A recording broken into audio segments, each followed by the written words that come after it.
moment, please. 1, 2, 3, 4. Hello, NBC. Hello, NBC. This is KGU in Honolulu, Hawaii.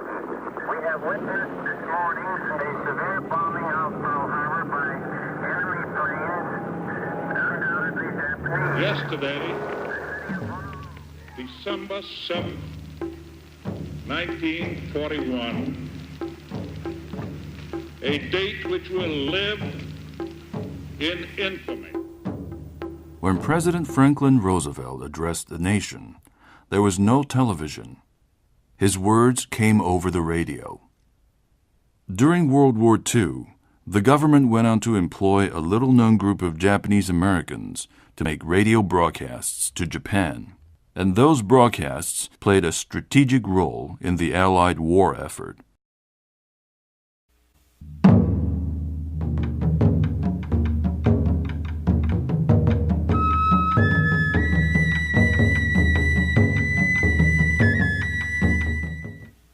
When the Japanese attacked Pearl Harbor, our west coast became a potential combat zone.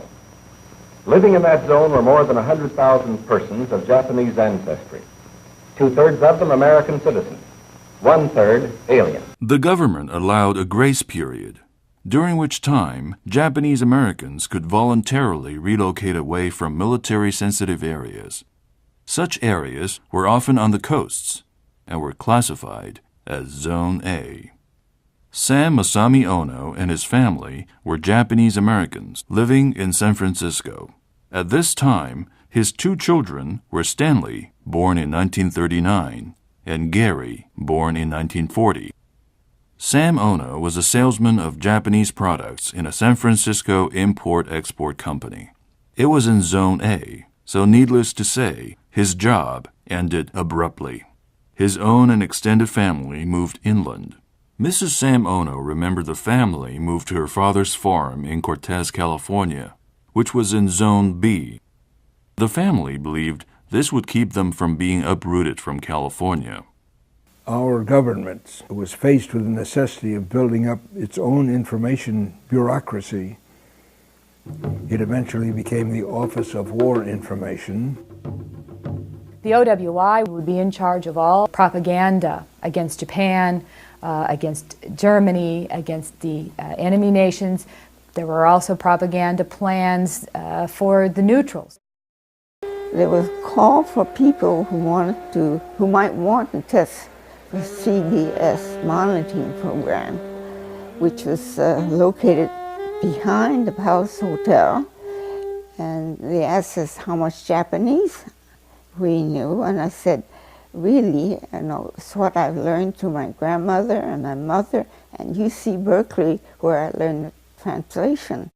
A buddy of mine heard about a job opening with the government down at the Palace Hotel, and I had gone with him for moral support. And the interviewer said, "Why don't you try?" So I did.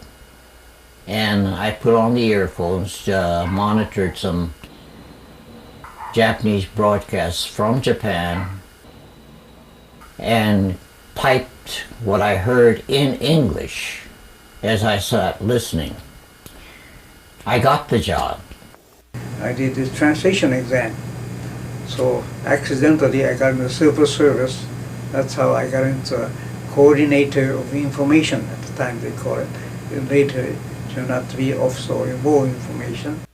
Up and down the West Coast, racism and reprisal mounted, culminating in the evacuation of all Japanese, including those in Zone B. The Sam Ono family was put into an assembly center, along with thousands of others. They were held there, while more permanent concentration camps were being built. Months later, all were taken by train to a War Relocation Authority concentration camp. It was located near Grenada, Colorado, and was named Amachi. While San Francisco continued to serve as headquarters from which many of these radio broadcasts were transmitted, the people reading the news and providing translations couldn't continue to reside on the West Coast if they were of Japanese ancestry. He started working in Denver at the KFEL Mutual. Shozo Baba, Bob Yamasaki, and I were the only ones. From Denver, the Japanese language programs were transmitted over a land phone line to San Francisco. There, the programs were recorded on vinyl-coated glass records and then broadcast to Japan. To reach their target area more comprehensively, they had to have big, new, more powerful transmitters. And the government procured land up at Delano, which is up the coast, California coast, Delano and Dixon. For information on obtaining a DVD of Calling Tokyo, please visit intraverse1.com.